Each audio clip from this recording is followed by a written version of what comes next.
Ladies and gentlemen, this is why I respect President Trump so much. No American politician, I don't think any politician in the world could have withstood not only fabricated probes, not only fabricated investigations based on opposition research, investigations that were started simply to go after a political rival. He was the political rival of President Obama and also, of course, Madam Cyberhack, mainly Madam Cyberhack. But President Obama and his administration, and James Comey and Clapper and Brennan and Strzok, who said we will stop Trump, and McCabe and all of them, in addition to the media, in addition to journalists they work with to feed stories to leak information to, fabricated 2 years of hysteria, Red Scare nonsense, McCarthy-era madness, complete irrational when the left of your country, when liberals and progressives and the political party known to be left of center, when they are trying to provoke a new Cold War, you're living in the Matrix.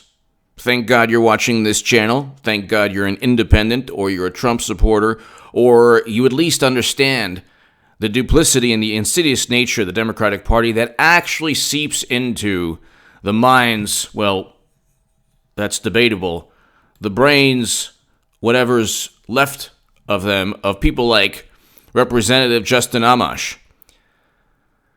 Here are my principal conclusions. One, okay, so he thinks that Trump should be impeached. Look, he is doing his best Jeff Flake imitation. Why? Who knows? Maybe he knows he's not going to be reelected. Maybe he wants some kind of financial security in terms of a future MSNBC or CNN or book deal where he can say, like, Jeff Flake and Mitt Romney and all the wonderful salt-of-the-earth people like Kasich. He could say, well, we stood up to Trump and we protected what was left of our wholesome virtues and integrity that said that the Russians hacked the DNC to inform the country that Bernie Sanders was cheated. And how do we know? Because the Steele dossier was purchased by Madam Cyberhack and Democrats outsourced CrowdStrike. Here are my principal conclusions. This is what he writes. And I'm just gonna eviscerate each conclusion. Okay, Attorney General Barr has deliberately misrepresented Muller's report. That's impossible if anyone can read the report and come to a conclusion themselves as to how the Mueller team felt of Trump. There is no evidence that he either obstructed or colluded with Russia or any other power. That was a hoax.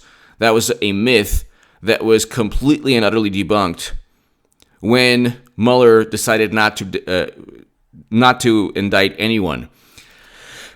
The Mueller report is about declination decisions. It's about why he declined to indict. Why did he could have, and when they say, well, you know that you can't indict a sitting president. Oh, yes, you can. Oh, yes, you can. You think that they spent 2 years leaving no stone unturned, over 30 people charged with crimes that had absolutely nothing to do with either colluding or working with Russia or any kind of endeavor to conspire? They wanted to get Trump under the statute that I explained. Comey, Strzok, McCabe, and all the others are going to be charged with eventually in the Federalist article below. Comey and McCabe and Strzok should be charged under the statute for defrauding Americans. It's the 18371 statute. That's what they wanted to go after Trump with. Well, he was working with a whole lot of people, and he was using his campaign. He was trying to defraud the United States government. No, that's what they did, utilizing a Steele dossier, Alexander Downer's gossip. So, Attorney General has deliberately misrepresented Mueller's report. What did you want him to do, Justin Amash? Show as much contempt? Show as much suspicion based on nothing? So, to display as much disdain as the Mueller team had for Trump? Well, Justin Amash should know. Someone should inform him that Mueller's team was composed of only Democratic partisans, registered Democrats, or people who gave money to the Democratic Party, Clinton or President Obama. So what does he want? I mean, this whole thing, misrepresenting a report is a matter of opinion. It's a matter of viewpoint. It is not fact. You can't indict or charge anyone with misrepresenting a conclusion, which was the declination decisions of the Mueller team. They decided not to charge or prosecute or indict President Trump. They decided not to. What are you going to do then? Go after Barr for explaining how they decided not to prosecute Trump in a way that showed less disdain than the Mueller team evoked? The bottom line is that nobody was charged with anything to do with colluding with Russia. We knew that in the ODNI and DHS reports. So when you have people on the left who are like, did you know that? What did you learn from the Muller Report? We learned so much. No, we did not. Read the ODNI and DHS reports. I explained in another Federalist article that James Clapper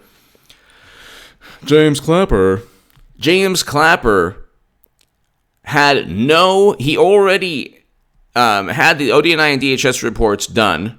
There was no evidence, and with Chuck Todd, he stated there was no evidence in March of 2017, so Comey's classified memos shouldn't have even started the nonsensical, irrational probe. The whole thing was a farce to begin with. Number 2, President Trump has engaged in impeachable conduct. Again, a matter of opinion, but no, he hasn't. No, he hasn't. What was he supposed to do? Anything short of, yes, Vladimir Putin and I are eloping. Anything short of that was impeachable to Democrats and people like Justin Amash. What did you want him to do? They're like, the whole Mueller report, the obstruction nonsense is like, well, Trump, according to Comey, according to Michael Cohen, according to Jeff Sessions' staffer, according to Don McGahn. I don't care about according to New York Times sources or Don McGahn or according to James Comey or Michael Cohen. He did not fire Mueller, which he could have done. And it would not have been obstruction of justice because there was no predicate crime and there was no, actually, he was never really under investigation to begin with. James Comey notified him of that, which is bizarre that they wouldn't explain that, hey, your campaign is under investigation if he wasn't.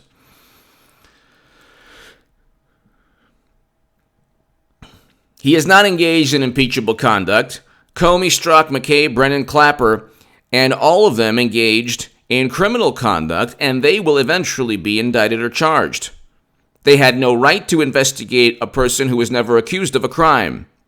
And they had no right to conduct investigations of people around him who, number one, weren't accused of a crime, and number two, the suspicion used to justify these probes was suspicion emanating from the Steele dossier and CrowdStrike, both of whom are linked to Democratic Party and Hillary Clinton's funding. If the tables were turned, now I know there's some wonderful people who still watch my channel who disagree with me. Answer this question. If the tables were turned, would you allow Hillary Clinton to be investigated based on a document that was purchased by Trump? Would you allow Hillary Clinton to be investigated based on a third-party tech firm's assessment linked to Trump's money? Absolutely not. Would you allow Hillary Clinton to be investigated based on an ambassador with links to Trump? Downer has links to the Clinton Foundation. Of course not. Then the next one, partisanship has eroded our system of checks and balances. Listen, Justin Amash, Twitter ain't going to be around for a long time. Twitter is like today's MySpace. Now, Facebook and Twitter, they don't provide any services to humanity. They're just a glorified hub of people. So the reason I'm talking about this is because he is looking for 206,000 likes and 76,000 retweets. Nobody knows who Justin Amash is. Nobody will care. Nobody cares. Nobody knows. Now, Oh, he has this: laws must be general, equal, and certain. Laws should never be linked to the Steele dossier, or people like Comey who lie under oath, or Brennan or Clapper, or McCabe who lie under oath, whose wife received hundreds of thousands of dollars from Terry McAuliffe. I mean, look at the people who have been linked to Clinton. Peter Strzok said Clinton should win 1,000,000 and that we will stop Trump. Peter Strzok, the FBI agent in charge of both investigations, the Clinton email probe and the Russia probe. Then you have Andrew McCabe, whose wife, who obviously was compromised from day one. His wife is given hundreds of thousands of dollars from Terry McAuliffe and Democrats for her campaign in Virginia. He didn't recuse himself. Gee, I wonder why. Then you have other FBI agents below them, like people you've never heard of: Sally Moyer, Kevin Kleinsmith, two people who were married, who are petrified of President Trump. Then you have Clapper and Brennan. Clapper admitting there was no evidence of Trump-Russia collusion, but still fomenting the belief that there could have been something. Well, why would you foment the belief that there could be some kind of link if there's no evidence of Trump-Russia collusion? Then you have all of these people being on MSNBC, CNN, they're liberal pundits now. What is the one link that binds all of these people? Oh, yeah, that's right. Anti-Trump, not just bias, animus. Pure, unadulterated, pure contempt, hatred of President Trump. Few members of Congress have read the report. Okay. I offer these conclusions only because Democrats were petulant and decided not to read the report because it didn't. See, what Justin Amash doesn't get is that for 2 years we were told that Trump worked with Russia and it was a big thing, and oh my God, the shoe's gonna fall and everything's gonna crumble. And no, it never happened. None of this happened. Nothing ever happened. Nothing ever happened. They declined to prosecute because there was no evidence of any criminal wrongdoing. That's why prosecutors don't prosecute, not because he's president. If he goes, and videotapes himself, President Trump, robbing a bank, he's going to get indicted. So, I offer these conclusions after having read the Mueller's redacted report carefully and completely. So have I, by the way, Amash. Justin Amash, representative, and it's a bunch of nonsense. If you read the ODNI and DHS reports, which I also read, which come with warranty disclaimers, the United States government does not even... this is a fact. The United States government cannot will never say with certainty that the Russians hacked the DNC, because the ODNI and DHS reports come with warranty disclaimers that state every single claim made here is made with information derived outside of the United States government. So therefore, we don't guarantee or we don't back anything with 100% certainty. Notice that the FBI informant William D. Campbell, who said that Democrats, that Russian lobbyists were bragging about their influence over the Clinton Foundation and President Obama's administration, the first thing Democrats say is, well, where's his proof? Well, where's your proof from the Steele dossier? Absolutely nothing has been verified. It's completely unverified and completely debunked. Do not believe, because the people who say that, well, the Steele dossier has been verified. No. Even the articles, there's poor reporting. It's now gone to just bad reporting, bad journalism. People are like, well, there's no evidence that that Comey's memos are classified. Chuck Grassley wrote to Jeff Sessions a long time ago, don't expect Sessions to do anything. Said, hey, you know what? Comey's memos are classified. We had to read 4 of 7 in a skiff. But there's nothing in the Steele dossier proven to be accurate, because even when they say the DNC was hacked, which, by the way, isn't a certainty, because we know that from CrowdStrike, and CrowdStrike is the only entity to look at U.S. DNC servers,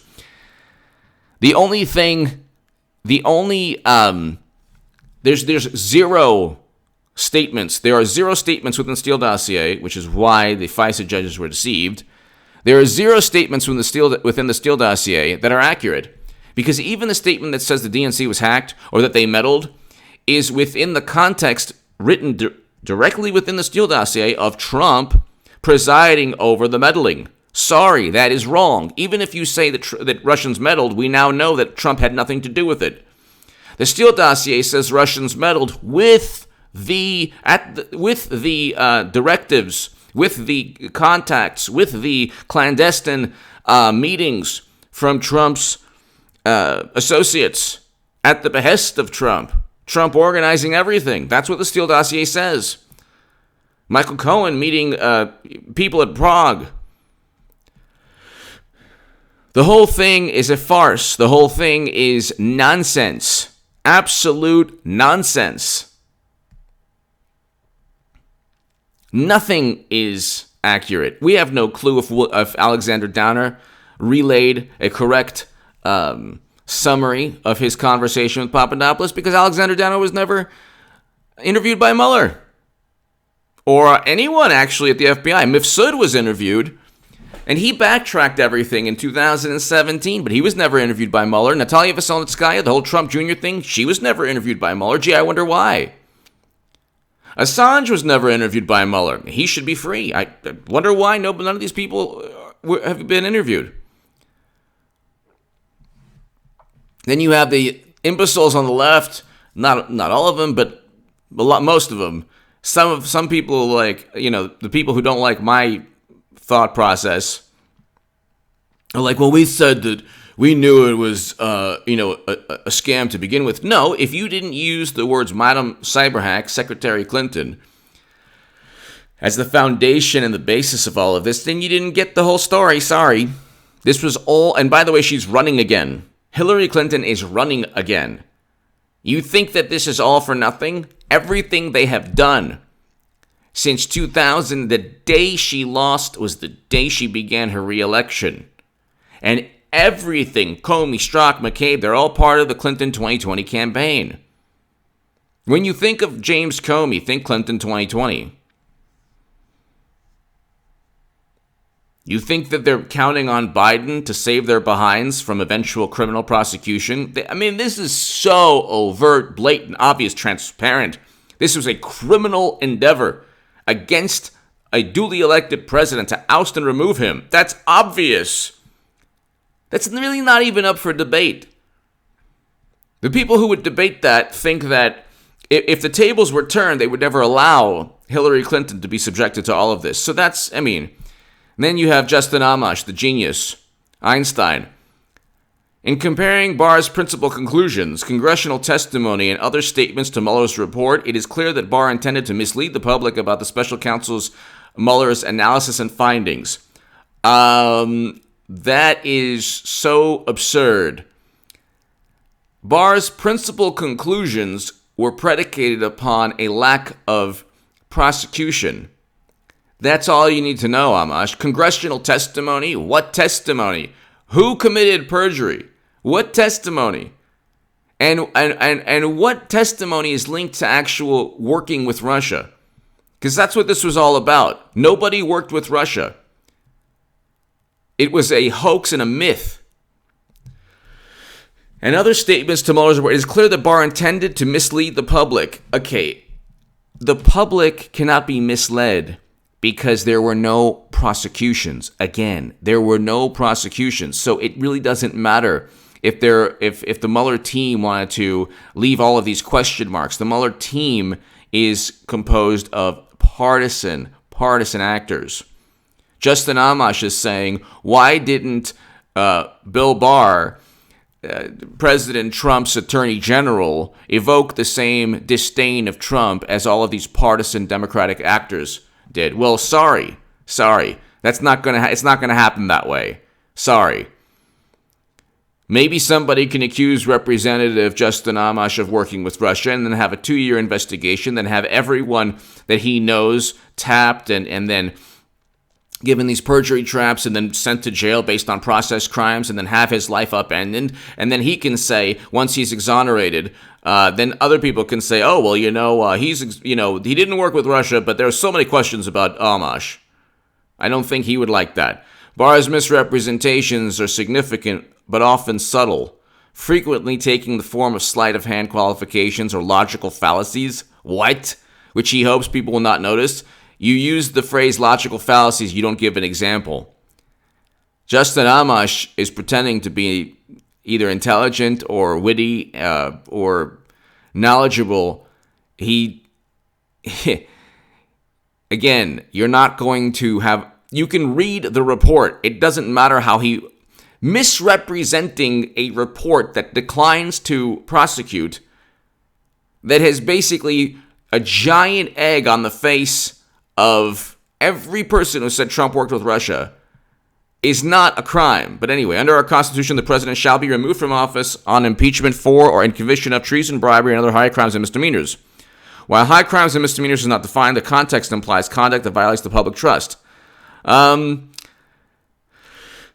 public trust is not violated. The public trust has been violated by you, people like you, Republicans who side with Democrats. The public does not trust the media. The public does not trust the Democratic Party. The only reason the public doesn't trust Trump is because the media and the Democratic Party have gone overboard in trying to undermine him, and yet they're the ones who are not trusted by media. Obviously, people aren't going to trust Trump. They say, well, he lies all the time. He didn't lie recently, and they said he did, about Flynn. They never told him Michael Flynn, who was an honorable man, was under investigation. They never told him that. FBI investigation. That's what Trump was referring to in his tweet. Not simply, well, Obama warned him. No, Obama didn't say that specifically that your national security advisor is being investigated by FBI, Comey, and McCabe. They did not say that for a reason. Simply voicing your discontent over a hire or your incoming, who cares what... Trump doesn't care what you think about anything. He doesn't care what President Obama thinks or what Sally Yates thinks, but he would care if they told him the truth, which they didn't.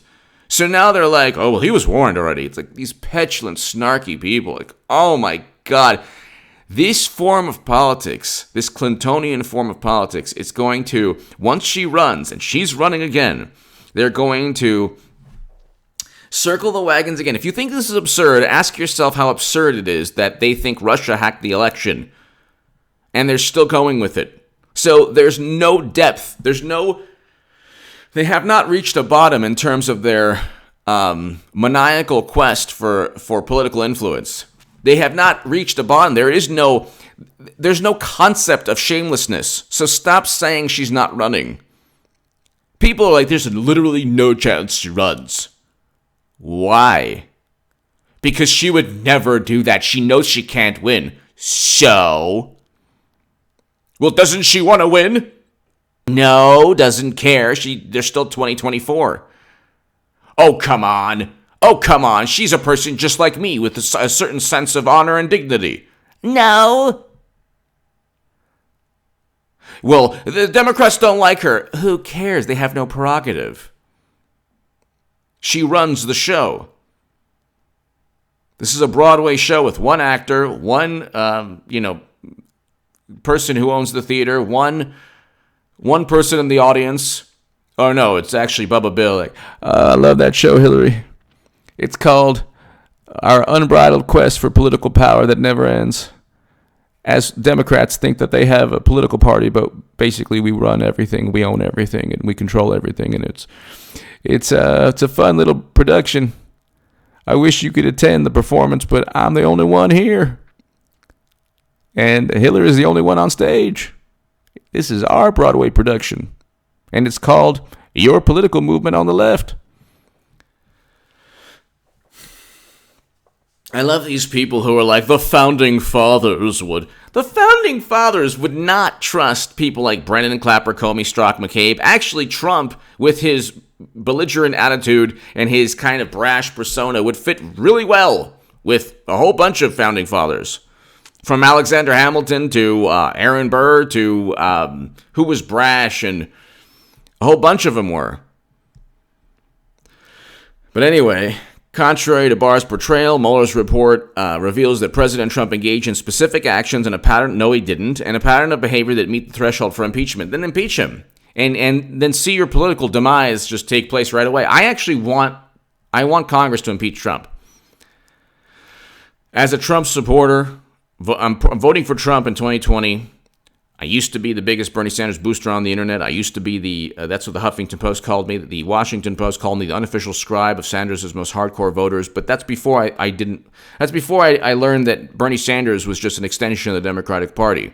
He doesn't even want to bring home Americans from counterinsurgency conflicts. It has to be an orderly withdrawal. He doesn't have the courage to say, hey, I was cheated and it wasn't Russia. It was Debbie Wasserman Schultz. If there's one thing you'll get from me, it's that Bernie Sanders was cheated. That's not a compliment or the defense of him. It was that he was cheated. You will never forget that as long as my voice is around, and I'm going to always say the truth. Bernie Sanders was cheated and had nothing to do with Russia. Debbie Wasserman Schultz was forced to resign. And there you go. There you go. That's the issue. That's what they're all fighting over. Our system of checks and balances relies on each branch jealously guarding, I love this guy, its powers and upholding its duties under the Constitution. When loyalty to a political party or to an individual trumps loyalty to the Constitution. Oh, here we go. The rule of law, the foundation of liberty, crumbles. Oh, my God. The rule of law is crumbling because of people like you who are giving credence to a 2-year investigation that exposed that showed the world Democrats and the intel chiefs and people like you didn't know what they were talking about. You fabricated probes. You literally, and I'm saying, this guy's probably part of it. You literally framed an incoming president. You tried to oust a duly elected president with opposition research meant only to go after political opponents, which was Trump and his, my God, these people are not only delusional, it's like the extent, they've now reached a level of delusion that's dangerous, that would be very, very dangerous if it were actually believed by most people, which it's not. MSNBC, CNN, the Washington Post, the New York Times, all of them, people like, this guy and Romney and Flake and Paul Ryan and the establishment, no one gravitates towards them anymore. No one believes them anymore. Establishment Republicans are like establishment Democrats. The only reason Republicans kept the Senate, the only reason Republicans control the executive, the only reason Republicans have the Supreme Court is because of Trump. One person. The Republican Party has nothing to do, absolutely nothing to do with Trump's success. Nothing.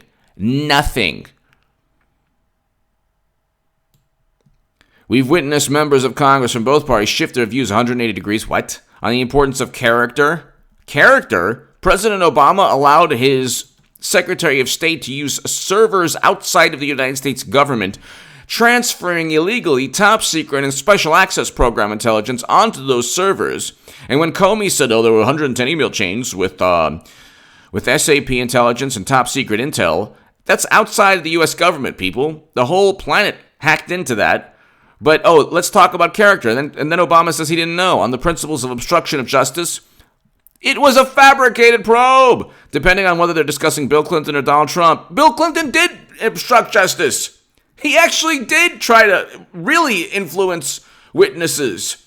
That was for also Whitewater, too.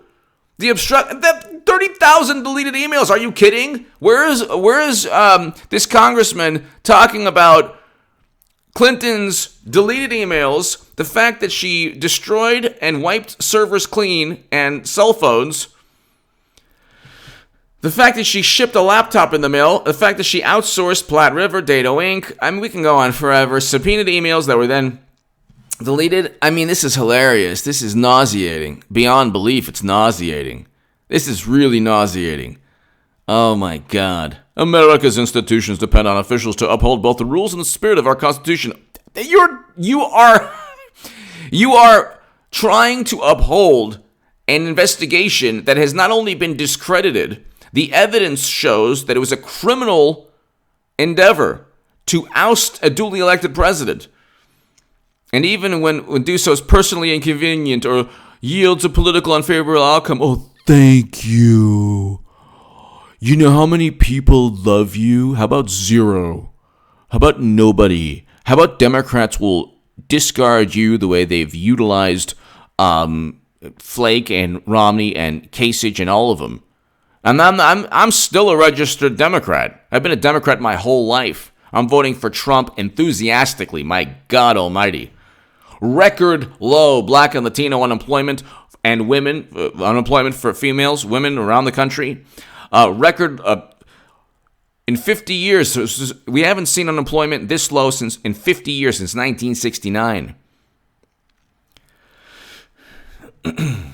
So, I mean, this is just unbelievable. This is really unbelievable. You have the beginning, hopefully the beginning of peace between North and South Korea. Of course, there's speed bumps along the road. Trump signing the First Step Act. The economy growing at 3.1, 3.2% this quarter, after estimates were like 2-something. 500,000 manufacturing jobs. He's taking care of the steel industry that was dissolving. I mean, he opposed the Trans-Pacific Partnership. That's one of the many things I talk about in why a Bernie Sanders supporter should vote Trump 2020, my Federalist article. But my God, share this with anyone who thinks that this GOP congressman is, so amazing. Give me your thoughts below. Definitely check out my writing in the Federalist, the Daily Caller, and the Jerusalem Post within the pinned comment. My Patreon link is below if you want to support my voice, and it would be greatly appreciated long term. It is below in the pinned comment. And what can I tell you? Definitely subscribe to Nick DiPaolo. He's an amazing comedian. I always listen to him, and he's an amazing voice politically. He's hilarious.